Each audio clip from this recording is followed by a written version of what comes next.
Bonjour et bienvenue dans ce 6e épisode d'Air Open, le podcast tennis du journal L'Équipe, qui sera consacré à nos équipes de France, puisque les 9 et 10 novembre prochains aura lieu la finale de la Fed Cup qui se déroule à Perth en Australie. Et puis du 18 au 24 novembre se tiendra la Coupe Davis nouvelle version à Madrid. Pour faire un point sur nos 2 délégations françaises, je serai accompagné aujourd'hui par Sophie Dorgan. Salut Sophie. Salut Antoine. Par monsieur Julien Reboulet. Salut Julien. Salut Antoine. Et ainsi que par notre envoyée spéciale Clémentine Blondet. Salut Clémentine. Salut Antoine. Allez, en place pour ce numéro 6 d'Air Open, un peu de silence, les joueuses et les joueurs sont prêts.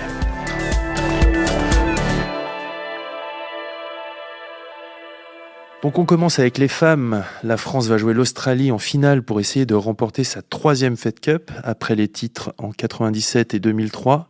On va rappeler brièvement la sélection française: Kristina Mladenovic, Caroline Garcia, Pauline Parmentier, Alizé Cornet et Fiona Ferro. Et on va aller tout de suite à Perth avec Clémentine. Comment se passe la préparation de l'équipe de France de Fed Cup ? L'équipe de France de Fed Cup est arrivée et a d'abord connu la pluie, donc ça a été un peu compliqué. Finalement, c'est que mardi qu'elles ont pu découvrir la RAC Arena, donc qui va accueillir cette finale qui est vraiment un gros stade qui accueille plein de concerts, l'équipe de Perth de basket et voilà, ça promet puisque ça doit être plein ce week-end parce que les Australiens ont très envie de voir notamment leur numéro 1 Ashley Barty et de voir l'équipe d'Australie gagner la première Fed Cup depuis plus de 40 ans. Oui, on attend, je crois, entre 13 500 et 14 000 personnes dans ce stade. Julien, est-ce qu'il se dégage une tendance pour le simple pour ce week-end ? Ça, je pense que Clémentine a peut-être plus d'infos par rapport à ce qu'elle a pu observer sur les premiers entraînements. Côté australien, évidemment, il y a une tête d'affiche qui est incontournable à la fois en simple et en double, qui vient de remporter le Masters, c'est Ashley Barty. Côté français, il y a sans doute plus d'options pour le capitaine Julien Beneteau. Il y a peut-être même 4 options. Ça, je ne sais pas si Clémentine, tu as l'impression qu'elles sont 4 à pouvoir jouer en simple ou pas. En tout cas, pour Kristina Mladenovic, qui a juste commencé à s'entraîner puisqu'elle arrive de Shenzhen où elle a gagné le double, c'est un peu tôt pour le dire. En tout cas, ce qui est sûr, c'est qu'à partir de mardi, on a vu à l'entraînement que ça rigolait pas, quoi, que les joueuses jouaient pour de vrai, que quand on faisait un set, chaque point valait cher. Donc, je pense qu'en tout cas, les joueuses pensent qu'elles peuvent jouer quelque chose et qu'elles peuvent jouer leur place, quoi. Et Clémentine, est-ce que tu as une tendance sur la numéro 2 australienne ? Parce que là, il y a une vraie question. Il y a une vraie question. La capitaine Alicia Molik a assuré que son choix n'était pas fait encore, puisqu'il y a Stosur, l'ancienne, qui est arrivée en Fed Cup en 2003 d'un côté, et puis d'un autre côté, il y a Tomljanovic qui vient juste à temps d'obtenir le droit de jouer pour l'Australie en Fed Cup. Le classement joue plutôt pour Tomljanovic. On se dit que s'ils l'ont appelée, ce serait quand même logique de la faire jouer. L'expérience joue pour Stosur qui a un bon ratio en Fed Cup. Et donc ça reste assez incertain. En tout cas, ici, les journalistes australiens se posent beaucoup de questions, mais n'ont pas de certitude. On va rappeler le reste de la sélection australienne. On a dit Ashley Barty, Sam Stosur, Alia Tomljanovic. Il y aura aussi Astra Sharma et Priscilla Hon. Sophie, la France récupère une Kristina Mladenovic en confiance après son titre en double Masters aux côtés de Timea Babos. Mais pas qu'en double, en plus elle sort de 2 bons mois en simple avec des victoires convaincantes, notamment contre Kiki Bertens, Donna Vekic ou Elina Svitolina entre autres. Elle va clairement être la leader de cette équipe de France ce week-end, non ? Non. Ok. Non, et je voulais revenir sur la composition des équipes parce que j'ai un petit désaccord en fait. D'accord. Parce que pour moi, je vois pas comment l'Australie ne mettrait pas Tomljanovic et Barty évidemment. Et chez les Françaises, ça me paraît quasi sûr que ce sera Garcia Mladenovic. Peut-être le dimanche, ça peut changer, mais je parle du samedi. Je vois pas comment ça peut être d'autres joueuses. Concernant Mladenovic, est-ce que c'est la leader ? Oui et non, je dirais en fait. D'accord. Parce que faut pas oublier les performances de Caroline Garcia en Fed Cup. Mmh. C'est une joueuse différente. Elle a toujours répondu présente. Les meilleurs matchs qu'elle ait fait cette saison, c'était en Fed Cup. Donc, je pense que il faut pas regarder sa saison.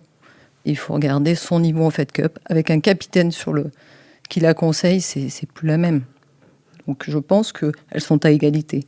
Surtout que tu dis ça pour le premier jour. Il faut rappeler que on ne connaît pas l'ordre, mais de toute façon, le premier jour, si c'est Caroline Garcia et Kristina Mladenovic alignés, les simples auront lieu. Donc il y aura Ashley Barty contre Caroline Garcia et Kristina Mladenovic contre la numéro 2 australienne. Donc effectivement, on voit mal comment, si les joueuses vont bien, on voit mal comment il pourrait y avoir une autre sélection pour les Françaises. Oui, et côté australien, Stosur n'est plus toute jeune et elle est très performante en double. Elle vient de faire la demi-finale au Masters et elle a plus battu une Française depuis 4 ans. Elle a perdu contre toutes les Françaises qui sont à Perth la dernière fois. D'accord. Donc ça plaide pas forcément en faveur de lui faire dépenser de l'énergie sur un simple avant un double qui pourrait s'avérer décisif si Barty joue son rôle à plein, c'est-à-dire remporte ses 2 simples avant.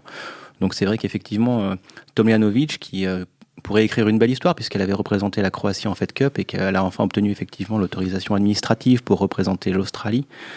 Si elle apporte un point avant, c'est aussi une magnifique histoire. Donc côté australien, c'est vrai que le choix paraît sans doute plus simple. Clémentine, toi qui as vu les Françaises à l'entraînement, tu disais qu'il y avait une intensité particulière pendant les simples. Est-ce que tu sens vraiment que elles sont en train un petit peu de jouer leur place durant ce week-end ? Ou alors il y a une hiérarchie qui est un petit peu déjà établie? Ce qui est sûr, c'est qu'effectivement, on peut dire que Garcia et Mladenovic peuvent se dégager pour le samedi, mais c'est important aussi de rappeler, je pense qu'il y a 4 de ces joueuses qui ont joué en simple dans cette campagne, puisque Alizé Cornet a joué et a gagné un match important contre Mertens en Belgique, Oui, c'est vrai. que Pauline Parmentier a aussi joué et gagné un match important qui remet la France à 2-2 face à la Roumanie en demi-finale. Donc, c'est une réalité, en fait, que c'est pas une équipe qui ne repose que sur 2 joueuses et que, il peut se passer beaucoup de choses. Peut-être que le dimanche, pour remettre les 2 équipes à 2 partout, éventuellement, il y aura une surprise, et on n'est pas du tout dans le même cas de figure que l'Australie, où il y a une numéro 1 qui est la numéro 1 mondiale et qui écrase tout, et les autres joueuses sont de toute façon très loin derrière. On a un petit peu toujours les mêmes qualités et les mêmes problèmes, ça dépend comment on voit les choses. Notre équipe de France est complète. Oui, c'est vrai. Joueuse de simple, joueuse de double. Et surtout, je pense qu'il faut souligner la qualité de Kristina Mladenovic en double. On ne se rend pas compte à quel point pour moi, elle est vraiment numéro 1. C'est pas le cas, mais elle est vraiment numéro 1 mondial en double. Parce que quels que soient les partenaires, elle joue vraiment très très bien. Elle s'adapte à ses partenaires. En Fed Cup, à chaque fois, elle a répondu présente. Je me souviens, elle a même réussi, sans dévaloriser Amandine Hess, bien au contraire, mais à qualifier quand même la France en jouant avec Amandine en double contre la Belgique. Elle est très adaptable, très forte en double.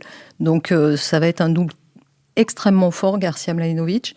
Et après, en simple, c'est vrai qu'elle revient bien, comme tu le disais en début d'émission.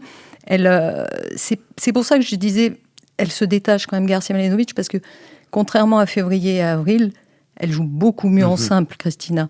Donc après, ça va être difficile d'enchaîner simple et double, ça c'est vrai. Mais cette équipe est très complète. Alizé Cornet a réussi à vaincre le signe indien qui l'a plombé quand même en Fed Cup en réalisant un grand match contre Mertens. Et Pauline a quand même réussi à faire revenir les Françaises contre les Roumaines. Donc après, Fiona Ferro, je ne sais pas, parce qu'elle n'a jamais joué, rentrer pour une finale, ça paraît compliqué. C'est vrai que ce serait assez beau et symbolique que cette finale se termine par un double décisif qui serait de qualité sans doute extraordinaire, parce que d'un côté il y aurait Garcia Mladenovic et de l'autre Barty et Stosur qui sont aussi dans les toutes meilleures mondiales en double. Symbolique parce que je rappelle que c'est la dernière finale en version finalement Fed Cup, Coupe Davis comme avant. Et c'est assez génial que ça se passe en Australie parce que c'est pas n'importe quel pays, c'est un pays qui a fait l'histoire de ses épreuves par équipe. Et au-delà du résultat, ce que vivent les Françaises en ce moment, et ton frère Antoine, je suis sûr qu'il adore sa semaine parce que c'est quelque chose qui n'existera plus. On part en petit comité, on part en opération commando, on est loin du reste du monde, on n'est pas à la même heure, on n'est pas à la même saison. On construit comme ça une équipe, une ambiance pendant toute une semaine, voire plus. Et il y a vraiment ce côté, je viens te shipper quelque chose chez toi, parce que voilà, on vient chercher quelque chose chez l'adversaire. C'est la dernière fois et c'est fabuleux parce qu'elles vont vivre, elles vivent de toute façon un super moment déjà maintenant, à la limite peu importe le résultat. Et puis c'est aussi sans doute le seul moment où on peut se détester, parce qu'on va pas me dire que Garcia et Mladenovic sont redevenus des amis, et quand même vivre des vrais souvenirs pour la vie ensemble.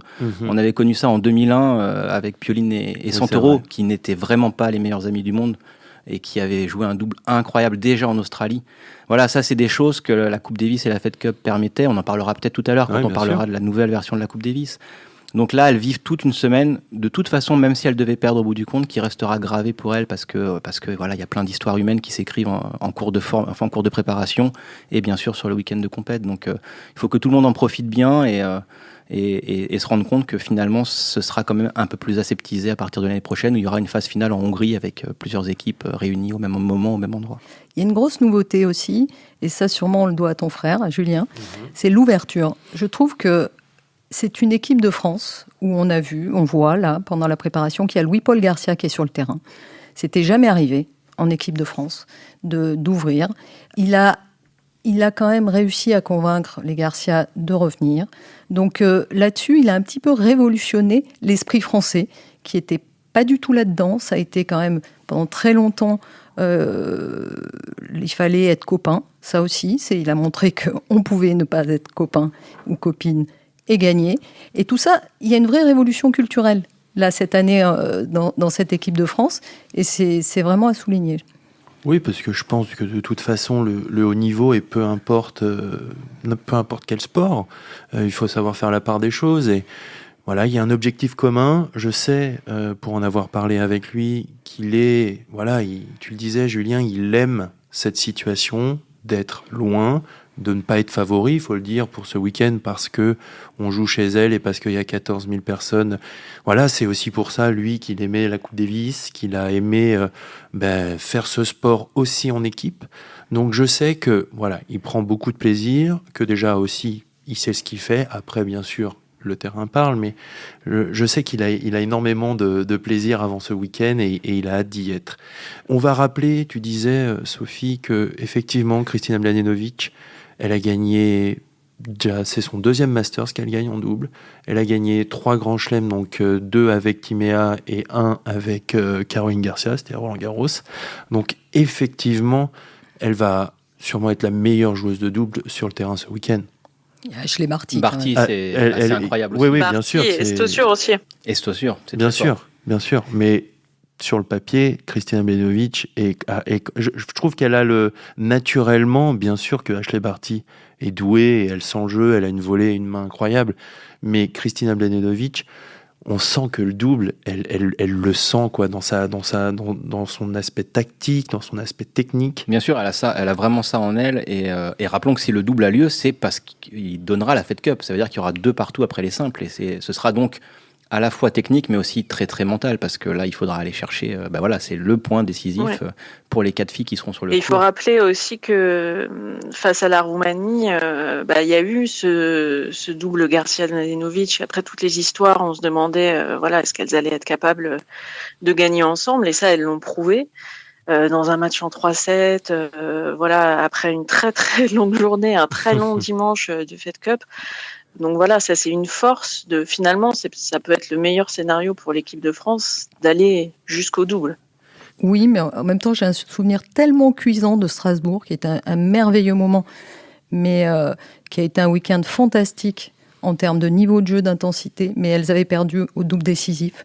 Kristina Mladenovic avait été gardée, parce qu'elle avait perdu la veille 16-14 contre Pliskova, Carolina.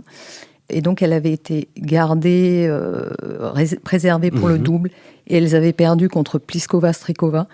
Et ça avait été terrible, parce que, sincèrement, on avait vécu un week-end fantastique. Donc j'ai peur que les fantômes reviennent si jamais elle se retrouve au double décisif.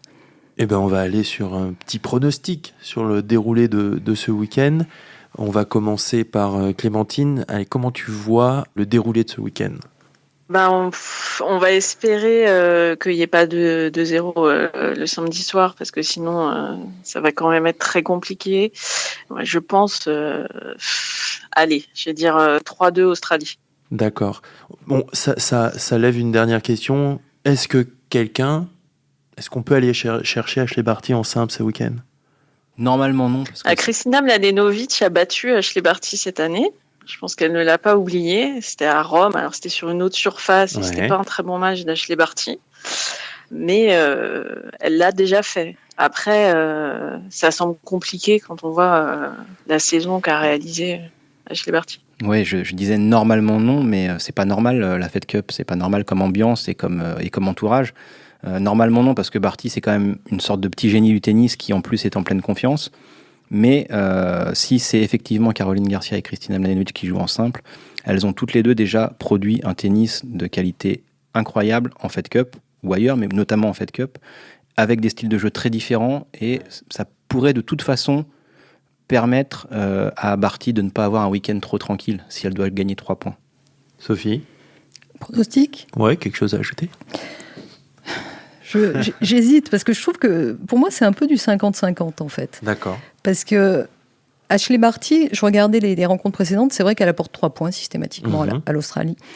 Mais là, elle a 2 joueuses qui peuvent quand même, ce que disait Julien, l'inquiéter. Donc, et surtout, elle a tout un peuple qui l'attend. C'est vrai. Généralement, elle supporte assez bien la pression. Mais une finale de Fed Cup, c'est une première pour elle. Elle est vainqueur de Grand Chelem, elle a gagné le Master. Ok, elle arrive en confiance. Mais là, le contexte va être très, très, très pesant quand même. Enfin, pesant. Disons qu'il est lourd. Donc, comment elle va gérer ça ? Tomljanovic, j'arrive jamais à prononcer son nom. Elle a jamais joué pour l'Australie. Même si elle joue, il faut quand même rappeler qu'elle joue pour l'Australie en Grand Chelem depuis 5 ans. Donc voilà, elle a été naturalisée l'année dernière, je crois. Mais bon, elle joue. Voilà. Donc comment elles vont gérer la pression ? Si les Australiennes gèrent bien la pression, je pense qu'elles gagnent. D'accord. Voilà. Et une dernière petite chose sur le symbole aussi, Sam Stosur a été très très forte. Elle a gagné en Grand Chelem. Jamais elle s'est toujours plantée à Melbourne. Elle a toujours été écrasée par l'attente des Australiens. C'est important. Alors là, ça. C'est important. Là, on est de l'autre côté de l'Australie. Pour elle, qui arrive quand même plutôt en fin de carrière, il y aurait quelque chose d'assez dingue à remporter ce double décisif après tous ces échecs sur son sol natal, quoi. Ça, ce serait assez joli. Bien sûr, ça n'arrangerait pas les affaires des Françaises, mais c'est autre chose. Et ben on va enchaîner avec la Coupe Davis.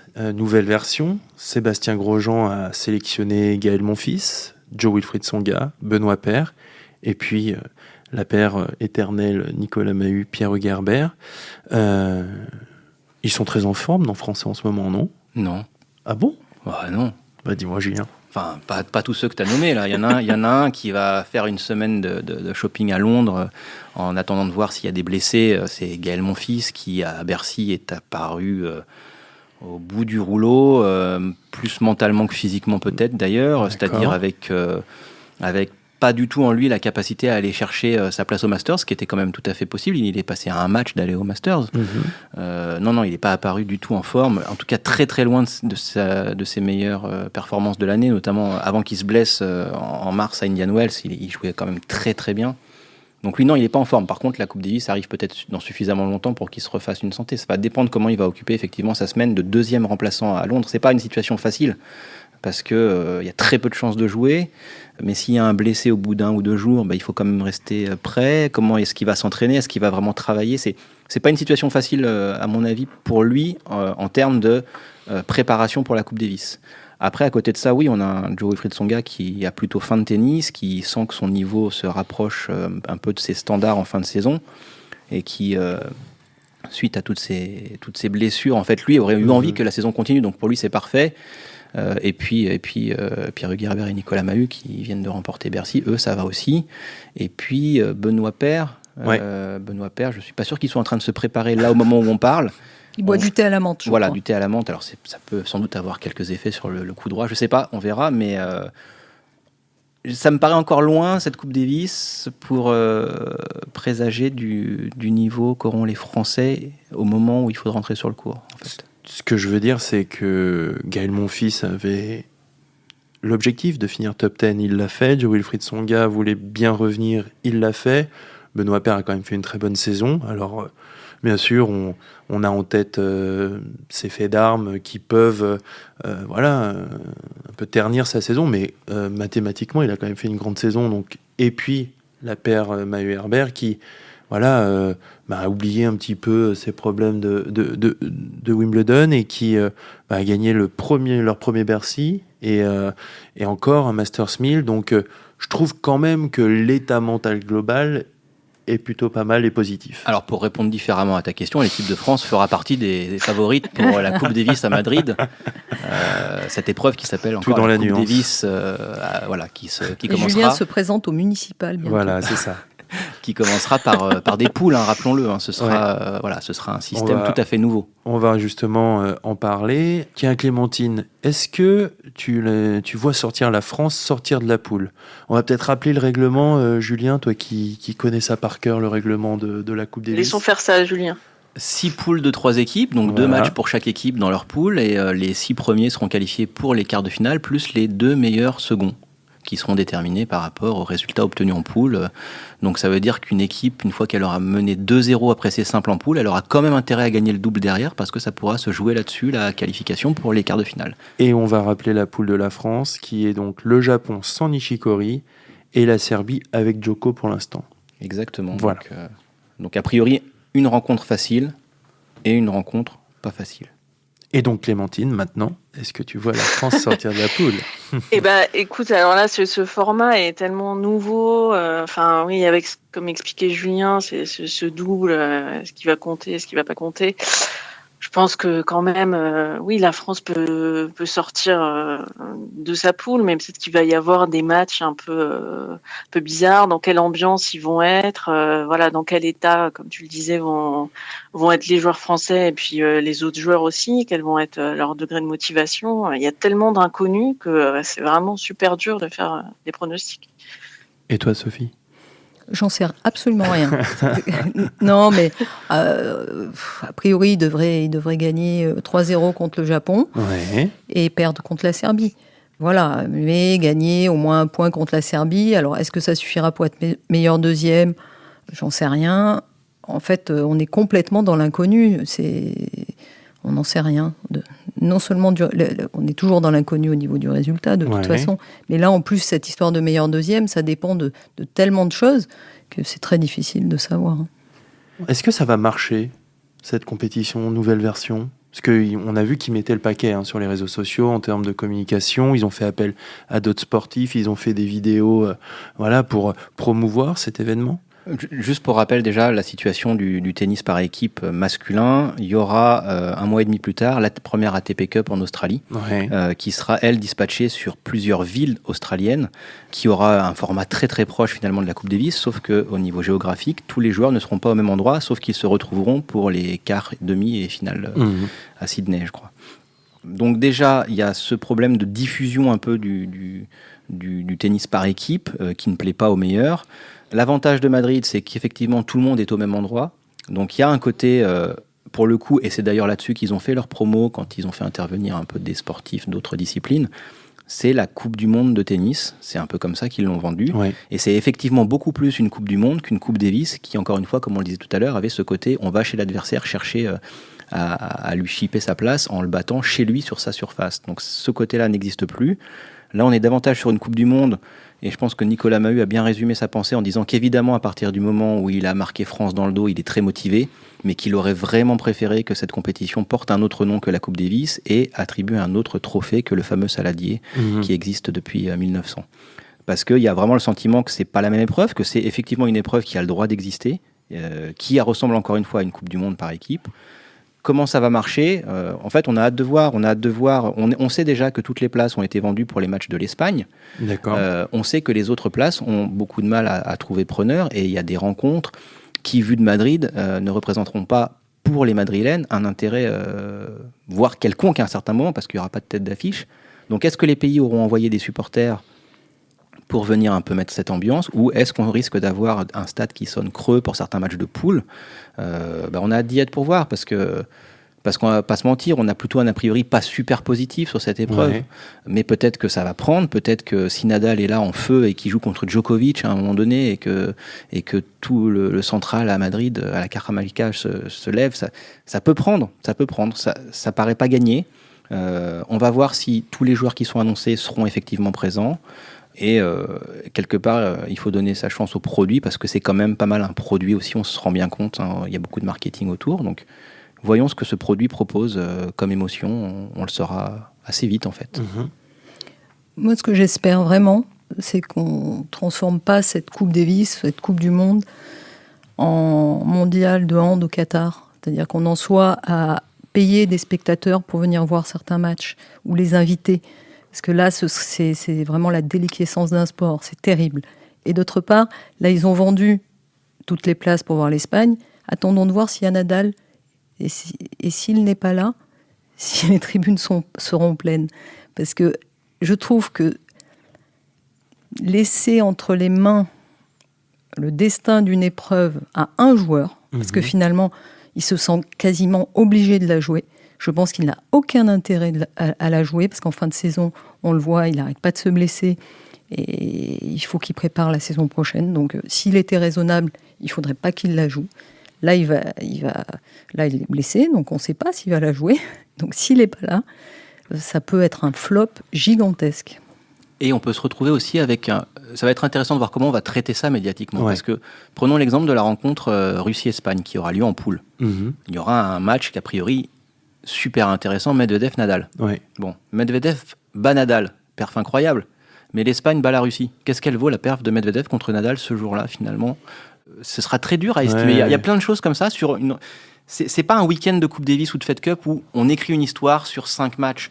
Là, en poule, voilà, qu'est-ce que ça va signifier en fait sportivement, tout ça? Ça va pas être facile à évaluer, je trouve. Mais encore une fois, il y a une vraie impatience à voir, voilà, est-ce qu'ils ont réussi?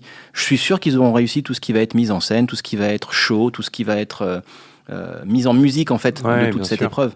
Mais on n'invente pas une ambiance... on avait vu pas tellement en Coupe Davis, mais parfois on avait inventé un peu on avait un peu rendu artificielles les façons d'encourager les équipes avec des chants qui revenaient, peu importe le moment du match, parce qu'il fallait mettre de l'ambiance, et au bout d'un moment, ça passe pas, parce que ça sent le fake, et la Coupe Davis, justement, c'était des moments où il y avait des ambiances absolument incomparables avec le circuit. Là, il y aura de l'ambiance pour l'Espagne, c'est sûr. Mais voilà, encore une fois, pour le reste, attendons de voir. Et puis du coup, comme cette épreuve a perdu un peu ce qui faisait sa spécificité, on va forcément attendre aussi, comparer avec ce dont on parlait tout à l'heure, avec la ATP Cup. Et puis forcément, on pense aussi même à la Lever Cup qui grandit, à se dire mais finalement, est-ce que c'est pas elle qui finira par s'imposer avec le temps? Est-ce que c'est pas elle qui aura le meilleur format? Enfin là, il y a énormément d'incertitudes, parce qu'il y a eu tellement de changements de format que tout le monde va être un peu perdu, et que finalement, ça repose beaucoup sur, comme le disait Sophie, sur la présence des stars, quoi. Et justement, est-ce que une autre saison lambda avec pareil le Masters à la fin de l'année, mais pas cette Coupe Davis, est-ce que Rafael Nadal n'aurait pas déjà dit stop? Quand on sait que là, il a un point aux abdos, il finit Bercy, il prend pas de risque, est-ce que,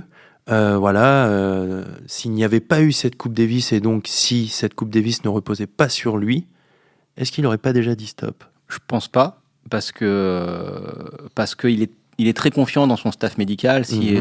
Si Ángel Ruiz Cotoro, le médecin de la Fédé espagnole qui le suit depuis ses débuts, lui a dit qu'il pouvait tenter le coup et voir ce qui se passait, tout en, j'imagine, en surveillant de façon très très rapprochée l'état de ses abdominaux au fur et à mesure de ses entraînements à Londres. Il a confiance, c'est un médecin qui est très prudent, donc il lui aurait dit stop, et il aurait stoppé, parce qu'il a tellement connu d'intersaison où il n'a pas pu bien préparer son Open d'Australie qu'il n'aurait pas pris ce risque à son âge.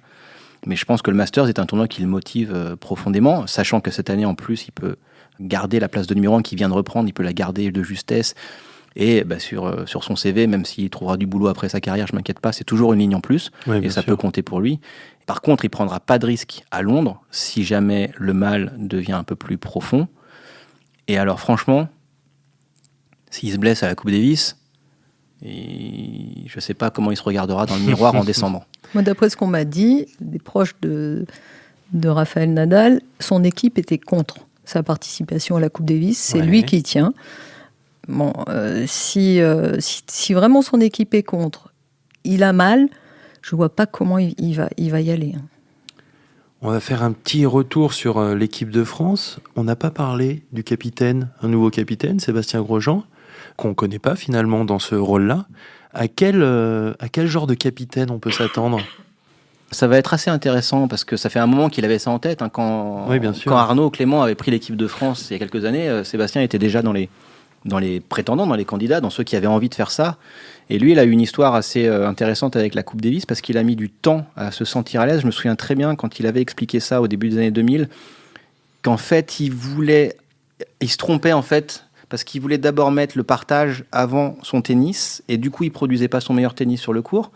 Et quand il a compris qu'il fallait qu'il réussisse à se concentrer sur lui-même, même en Coupe Davis, pour ensuite partager ce plaisir-là avec les autres, il est devenu un joueur de Coupe Davis très, très performant. Donc ces difficultés qu'il a connues lui-même et qu'il a dépassées, je pense que ça va lui être très utile dans sa gestion en fait, des joueurs sur le terrain. Et puis lui, c'est quelqu'un qui, depuis la fin de sa carrière, a fait tellement de choses différentes. Consultant, directeur de tournoi, il entraîne en Floride aussi. Il a une académie. Voilà. Il a même un rôle... Enfin, il est même dans le financier, dans le tennis. Voilà, il a un regard très global sur le tennis. Oui. Donc je pense que c'est quelqu'un qui saura trouver suffisamment de sérénité pour parler comme il faut aux joueurs qu'il aura à côté de lui sur la chaise. Oui, je suis complètement d'accord avec Julien. Je trouve qu'on sous-estime un peu l'après-carrière d'ailleurs de Sébastien. C'est une vraie réussite. C'est impressionnant. C'est vraiment impressionnant. Et parce qu'il a entraîné... Même Kyrgios est allé le chercher. Donc c'est pas rien. Bon là, c'était de la folie d'y aller, mais il l'a tenté. Richard, enfin il a entraîné pas mal de gens. Il a son académie. Il est directeur du tournoi de Montpellier, d'Anvers. Je crois qu'il a des billes, et puis en Amérique du Sud aussi. Donc il a fait plein de choses. Il est en plus, il est marseillais, il est un peu chambreur, mais sérieux, parce que quand on discute avec les joueurs de l'équipe de France, ils sont super agréablement surpris. Ils disent il est très investi, rigoureux. En tout cas, à Bercy, je peux vous dire qu'il était là sur tous les matchs. Donc je pense qu'on peut avoir une très bonne surprise avec Sébastien Grosjean, capitaine. Ouais, je vais parler un petit peu de moi, de mon vécu. Et effectivement, j'ai pu assister à des discussions et même à des tournois où voilà, il était là, il passait du temps avec chaque joueur sélectionnable. Il les a tous considérés. Et puis c'est aussi un fin technicien et tacticien, quoi. C'est impressionnant à quel point il connaît le tennis, il sent le tennis. Et c'est un vrai bonheur de parler tennis, je trouve avec lui. Donc franchement, je regarde, je vois son capitanat plutôt avec bienveillance, et j'ai hâte de voir ce que ça peut donner. Ça peut être un des enjeux pour lesquels je vais regarder cette Coupe Davis. Oui, du coup, une des questions qu'on peut se poser, c'est au niveau de la réalisation. Est-ce qu'on entendra les discussions entre les capitaines et les joueurs ? Parce que ça peut être un des attraits majeurs de ce format-là, où il y aura tous les jours beaucoup de discussions sur la chaise. J'espère que ça fera partie du dispositif mis en place par Gérard Piquet. Eh bien, on verra ça. Donc, cette nouvelle Coupe Davis, ce sera du 18 au 24 novembre. En attendant, il y a la finale de la Fed Cup qui a lieu, elle, les 9 et 10 novembre prochains. Il ne me reste plus qu'à vous remercier de nous avoir écoutés dans Air Open, le podcast tennis du journal L'Équipe. À très bientôt pour un prochain numéro.